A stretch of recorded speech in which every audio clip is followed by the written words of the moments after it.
Okay, in this video I'm going to continue on with exercise 4b of the book Fundamental Applied Mathematics. We're on page 105 and the question is 19. This one, to be honest, is quite straightforward and we've done it before, so I'll move through it pretty quickly. We're basically given the velocities of p and q, and we're asked to find the velocity of p relative to q. So just sketch the motion briefly, draw our y-axis and our x-axis, making our xy our Cartesian plane.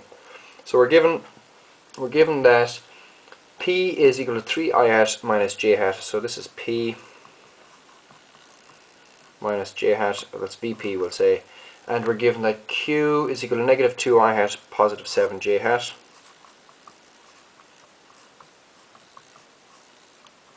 Like so. And obviously, well, I've drawn them poorly, but they're going in generally the opposite directions because they're going in the opposite quadrants, so that indicates, of course, that they might be on a collision course. So we'll just need to get VPQ. So that is equal to VP minus VQ. So mathematically it's very straightforward. However, it does mean that VPQ, yes, it means that Q is in a frame of reference whereby it believes it is stationary. So let's just say VPQ is equal to VP, which is 3 I hat minus j hat minus 2 I hat plus 7 j hat. So VPQ works out at 5 I hat negative 8 j hat, which is correct. And what do we ask next? We're asked to find, or we're asked to show that they are on a collision course given two positions. Alright, so let's just re-sketch this motion here. Alright, so once again our y and our x-axes. So we're told that p has a position of negative 10 I. So here's p and it's equal to negative 10 I hat. And we're told that q is at negative 16 j. Now, what vector do we have? We have the vector vpq, which is 5 I hat minus 8 j hat. So let's just look at vpq. So vpq, it means that q is stationary. Well, it is in a frame of reference whereby it is stationary. So vpq comes out of p. It deals with the motion of p now. So this is vpq. And we know it's plus I and negative j, so it is in that direction. Alright? And what we're being asked to show is that they are on a collision course. So the only way they can be on a collision course is if VPQ goes into the point 0 I hat negative 16 j hat.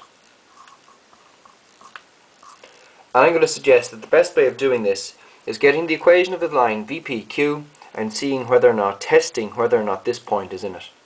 Now, this procedure is very similar to the procedure of finding the distance or the minimum distance between two objects.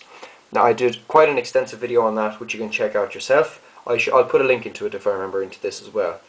So for that reason, I'm not going to, go through the theory. I'm just going to do it. If you want, you can check out my theory video. So let's just get the equation. So for the equation, of course, we need two things. We need the slope and we need a point. And the slope, we're given that this is 5 I hat negative 8 j hat. So its slope is its tangent. So m is equal to negative 8 over 5. So then we use the formula y2 minus y1 over x2 minus x1 is equal to m.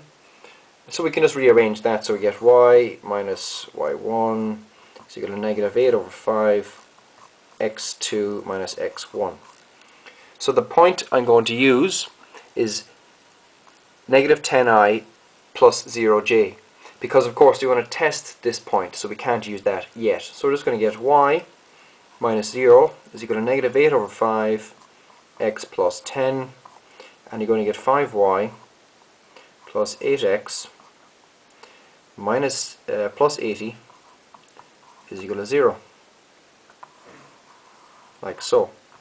Now, how do we test whether or not a point is on that line? We just put the point into it and see if the answer is equal to 0. If the answer is equal to 0, then it's on the line, and if it's not, then it is not. So we'll say 5 times negative 16 plus 8 times 0 is equal to negative 80, and this is negative 80 is equal to negative 80, which is correct. So we know that this point is on this line. This line corresponds to the motion of P relative to Q. That means they're on a collision course. So that was pretty straightforward. Thanks for watching. Please pass it on to your friends and subscribe to my channel.